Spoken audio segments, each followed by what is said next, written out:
whenever you call me, whenever, I will come and talk about this belt. Because if you win your warfare around this belt, you have won.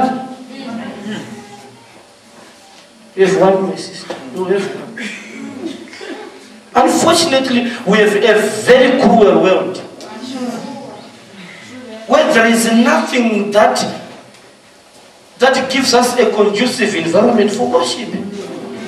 The television is not kind to us. The decoder is not kind to us. The musicians are not kind to us.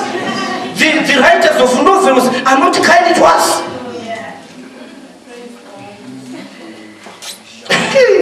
Hey.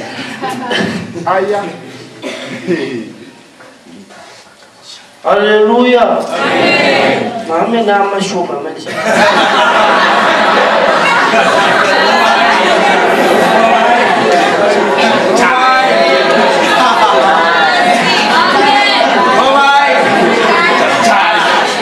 Do you know what the Bible says in Genesis chapter 1 verse 9? Says God commanded the waters to be bound together with other waters. And the word being together in Hebrew is the same word that says waiting upon the Lord. In other words, we can safely say, those that are bound together shall fly. Amen. Who are in one accord with God. Who think the thoughts that God feels, that God feels. Who love what God loves. Who hates what God hates. Who go where God can go. Who don't go where God cannot go. Who cannot watch a move God cannot watch. Who cannot read a novel God cannot read. Powerful. Yes. Those that are bound together will fly. Those that are bound together will fly. Hallelujah. Those that are bound together, the other reason, if I said, I just want to emphasize this. Those that wait upon the Lord, they are waiting for the right time. Amen. Right time. I said here there is a 3 months window period. What will be God doing within this 3 months window period? You know, even in this physical world, in this politics in Zimbabwe, Baba Mugabe can come here and say, we shall make sure that school fees are going to be reduced to 100 rands per year. And we clap hands here. And when he says that, he is the executive president of Zimbabwe. Yes. He has the power to make it happen. We clap hands and ululate here because it's already the end product. Yeah. But that's not how government works. He has to go back to the executive, which comprises the cabinet, the law-making body, to say, when I was in Bulawayo, I promised and proposed that starting from 2010, there will be 100 rand school fees for students. Now, I cannot do that legally and lawfully. There has to be a law to support that. Then the cabinet will sit and propose, and a bill is passed in parliament. They vote, they debate it. All this is happening with these 3 months. The prophet has been given 100 rands. But there is time, because God is a God of principles. God is a legal God. Even the devil is a legal devil.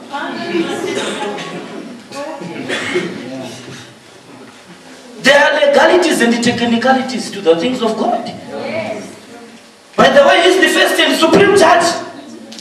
And all judges, you see them wearing those white hairs, they are trying to copy from one supreme just judge. You cannot do a thing without passing a law. After it has been debated and the bill is passed, they take the bill to the president. Once he put his signature there, it becomes law.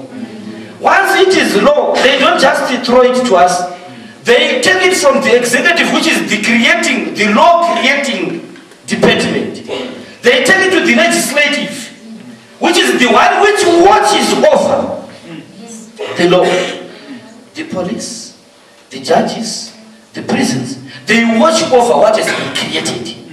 But in this case, our God is both the creator of the law and also the legislator. Because he watches over his word to perform it.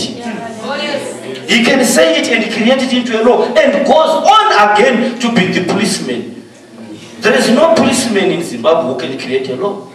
All they do is they watch over what has been created. Yes.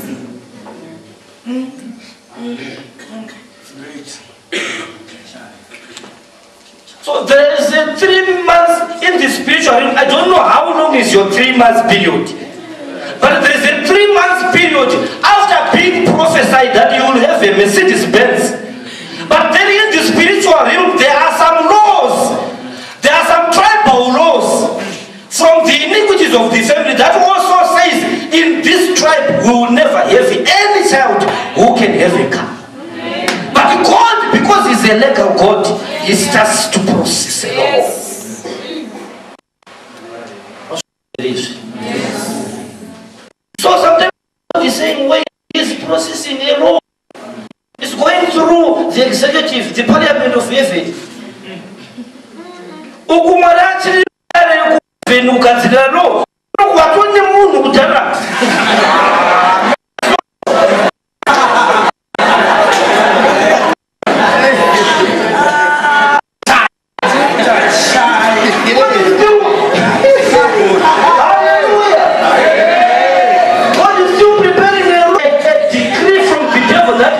No female child will be a doctor in this family.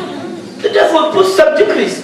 When we are doing deliverance, what are we doing? We are breaking the decrees and laws that the devil is a legal devil, because he can only do that in your tribe because of a covenant that has been done in that tribe. All your relatives, he takes you as the father. And God is through the father.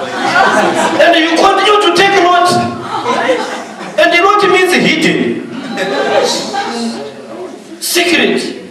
Hidden agenda. Because Lot will follow you as far as it takes for him to see a sodomic pasture.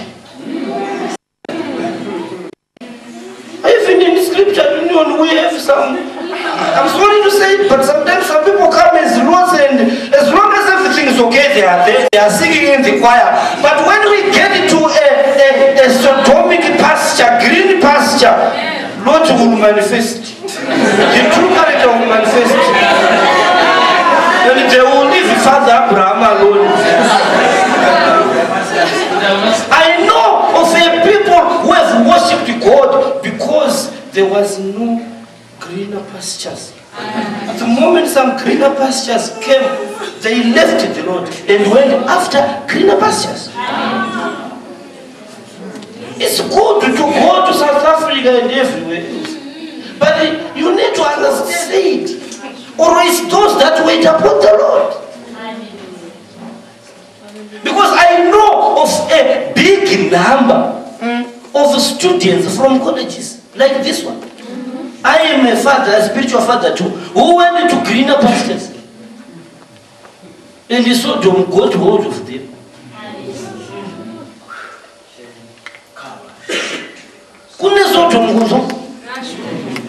Asana kuna matauka tatu ungana so tunya socho vandi mashamba. You will never know when you leave this place if you will ever get another group that worships this God. There are so many people out there who do not fear God. You will go and be posted at a factory or company or a location where there is not the fear of God. Do you have enough of Jesus to sustain you? Do you have enough of the word to sustain you? I'm telling you serious things here. am tired of counseling with the students, some who have come from this college. The people you believe in, the people you say, I think this one will go and stand, will give a good show of Christianity to the world, only for them to go and die and get slain. The devil is a serious devil. I'm not exhorting him, but you need to understand that there are principles.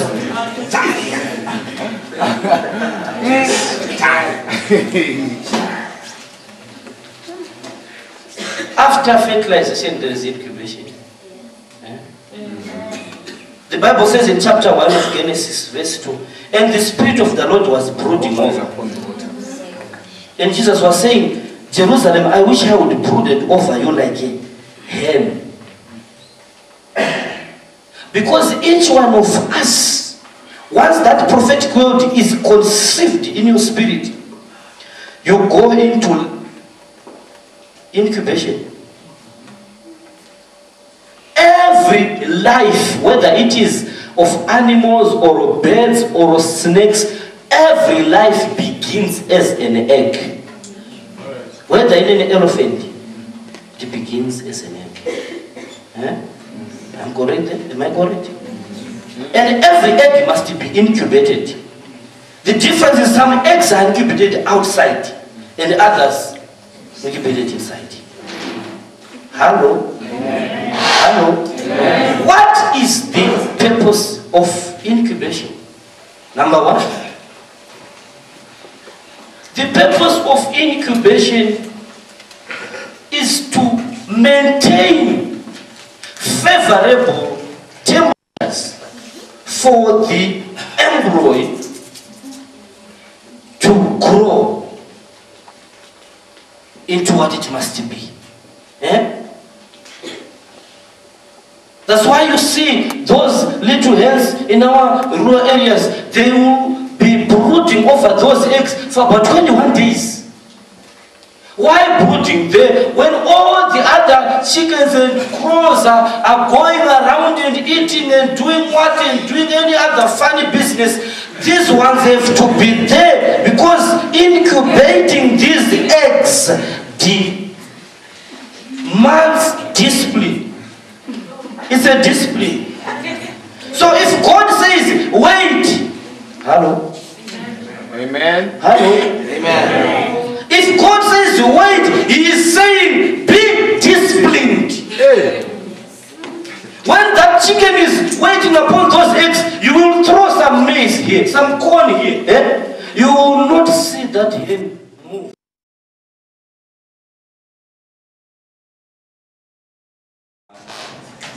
We thank the Lord so much for you and your presence. We have been blessed and we are still being blessed. Hallelujah. Amen. This one is the last one. Those who drink beer, they call it one for the road. One for the road.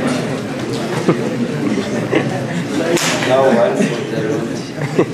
Hallelujah. Amen. Hallelujah. Amen. Hallelujah. Amen. I love voice. Yes. Hallelujah. Amen. My message this evening is New Testament ministry. New Testament ministry. We'll try to go and to follow the topic. We give a topic. Otherwise, maybe we were off topic, but now we are trying to coming back to our topic. 2 Corinthians chapter 3.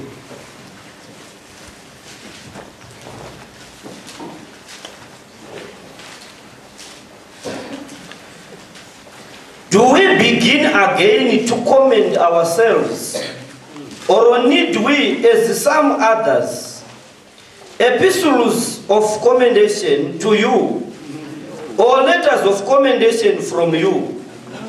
You are our epistle, written in our hearts, known and read of all men. Yes. Some letters, you don't want everyone to read them.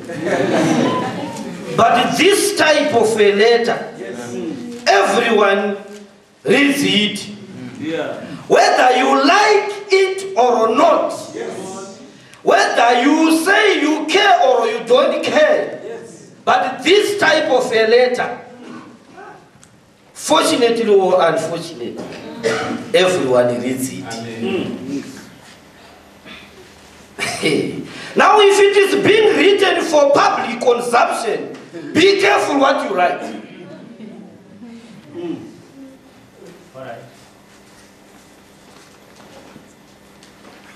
Okay, you're still reading. Verse 3, for as much as you are manifestly declared to be, you are manifestly declared to be, you are being declared to be. I don't know, are you what you are being declared to be? But the fact of the matter is you are being declared to be. The epistle of Christ.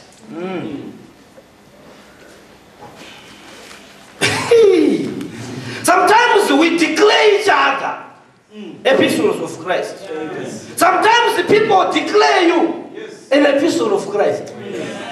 As you are declared to be. Are you what you are declared to be?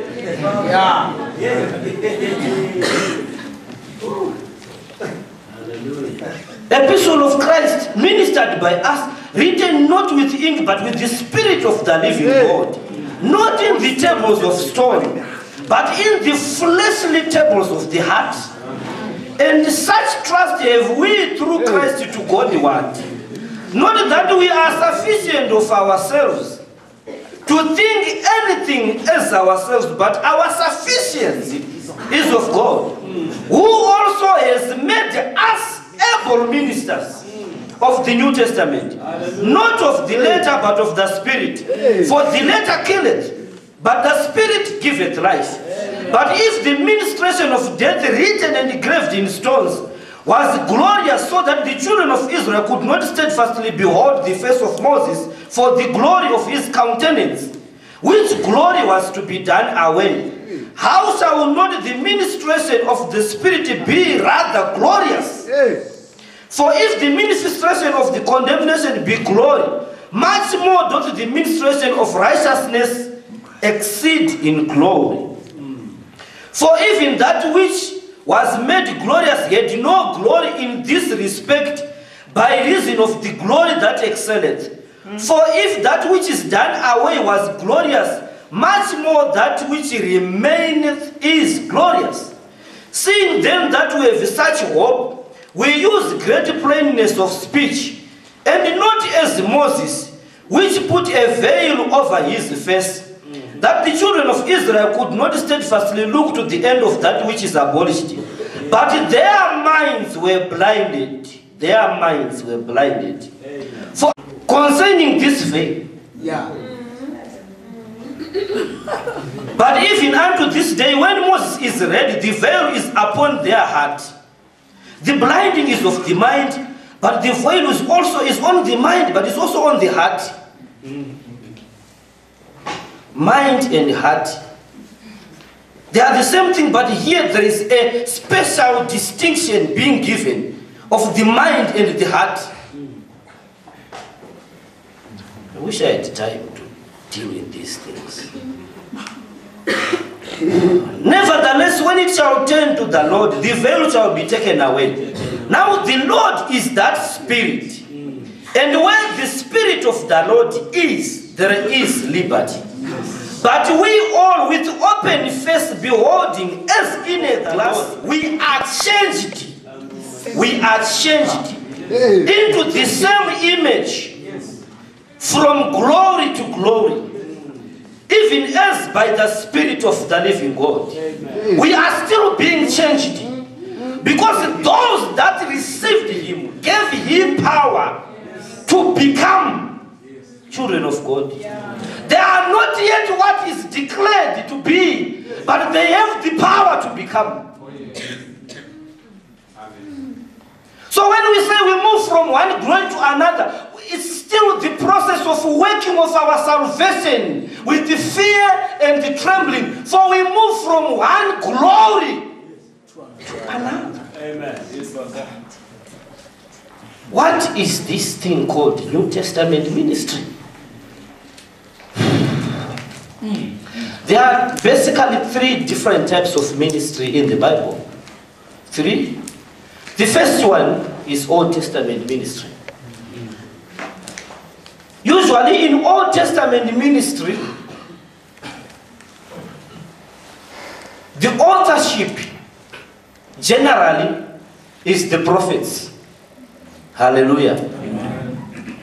The voice is coming from the prophets in the Old Testament.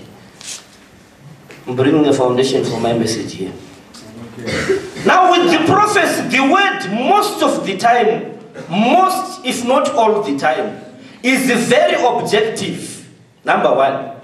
Number 2, the word most of, if not all the time, is thus said the Lord. It's directly undiluted the word of God in the Old Testament. If it is not a thus says the Lord, then it's not the word of God in the Old Testament.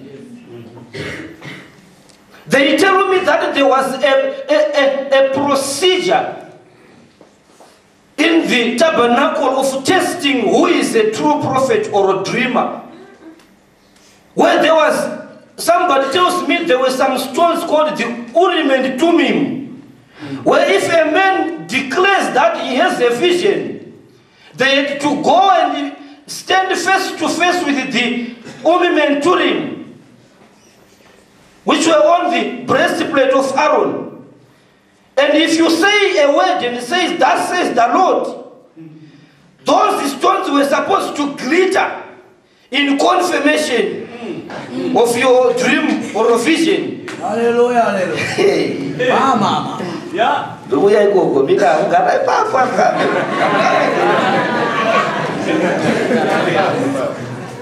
If you declare the Lord has spoken to you, they would take you to stand before. Let these stones glitter like disco lights. There were 12 stones, different stones. If your message was direct, really from God, those stones would glitter. Yeah. By the way, as they are testing you, some people were ready with the stones. In case it's a false prophecy. You are declaring that the Lord has spoken to you when He has not.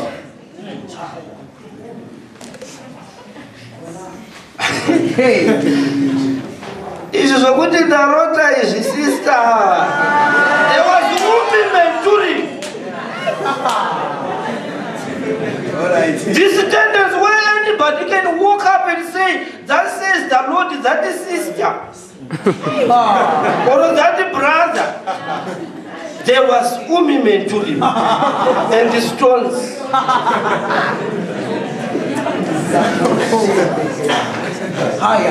Naturally, that will tell you that the dreamers and the people who would purport to say God has spoken, naturally they would be few because of those stones.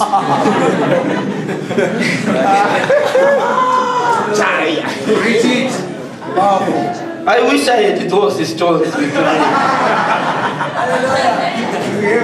Hallelujah. So in the Old Testament, you realize that there is a very few or little feelings of the prophet.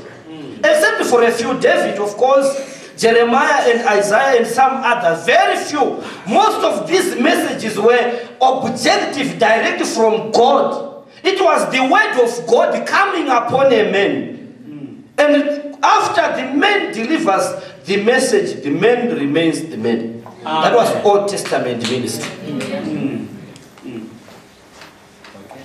Now I say to those who teach prophecy or the prophetic realm, and many times you realize people want to compare the prophetic utterances of the New Testament and those of the Old Testament. There is a difference. Amen. There is a difference. We'll come to that. The second ministry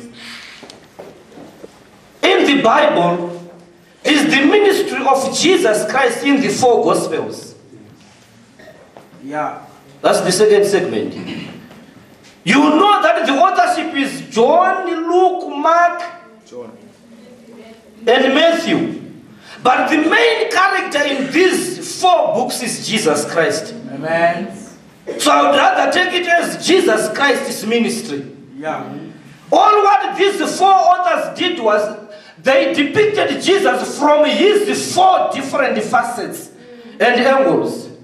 Because our God is a dimensional God. Yeah. Our God is a God who has his different facets. Hallelujah. Amen. Because you need to understand that number 4 is a number of divine dimensions. That's why in Ezekiel, when Ezekiel saw the vision, he saw a vision of cherubims with the 4 faces each. One of the face was the face of an ox. The other one was the face of a man. The other one was the face of a lion. The last one was the face of an eagle. 4 facets. Amen. And in the New Testament, we've got 4 Gospels. In Revelation chapter 4, chapter 5, you talk of the cherubims, the same 4 faces. Face of a man, eagle,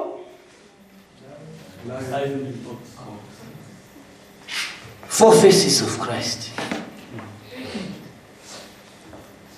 Of course, there is theological debate of which book represents which face in the Gospels.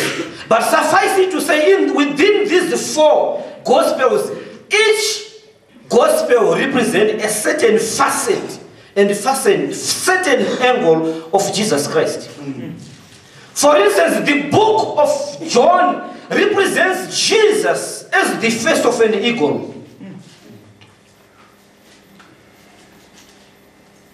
What is it with an eagle? An eagle is the king of the air. An eagle is a majestic bird.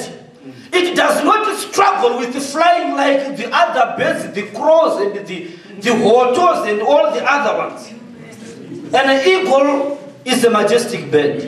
So when John depicts Jesus, he doesn't even begin with his birth and records and whatever. He begins with, in the beginning was the Word. Yeah. The Word was with God and the Word was God. Amen. Yeah. He's coming from a divine angle where he wants to show people that Jesus Christ was God made flesh. Yeah. That's an equal angle. But Matthew shows him as the face of a man.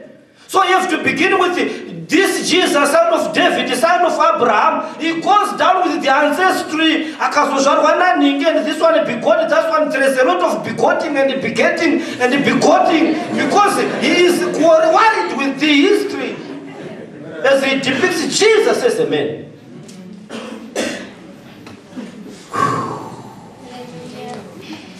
Look at this facet.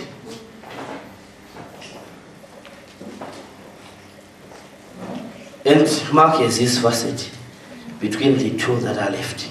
There's a debate which one depicts which one. Some say Luke represents him as an ox because an ox is the king of all the domesticated animals. And it represents servanthood. He came to serve them as a beast, as an ox. The lion is the king of the jungle. The lion of the tribe of Judah. Man is the crown of creation. Those are the 4 faces of Jesus. Now in the 4 Gospels, the message is not only objective, it is also subjective. Because sometimes you find Jesus weeping. He shows emotion. In the 4 Gospels, different from the Old Testament where the word came upon men. Now Jesus is the word made flesh. Yeah. So when you see Jesus, you have seen the word. Yes. When he weeps, he has shown you the thoughts of God. Yeah. When he is happy, when he is thrilled, you have seen the intents of God. Hallelujah. Amen. Hallelujah. Amen. Hallelujah. Amen. He shows emotions. Sometimes he weeps. Sometimes when he's healing a blind man, he touches his head, and the man says, I see men like trees. Like a man, he repeats again the process. If he is failing, there are things that he's teaching through his life. Hallelujah. Amen. It's the word made flesh. Then this third, the New Testament ministry, which begins with the book of Acts and the epistles, upon men, upon flesh, it's no longer the word being made flesh. It's now the flesh being molded into the word. It's the flesh being molded into the word. In other words, when Jesus came down here, he came as the word of God being made flesh, in order for flesh to be made the word. I will repeat that. He came as the word made flesh, so that the flesh would be made the word. Yes. That's the height of New Testament ministry. When flesh can depict the word without any distraction, without removing, without disturbing the word. When flesh gets to that place where it can depict the word, that's the highest level of New Testament ministry. And I bet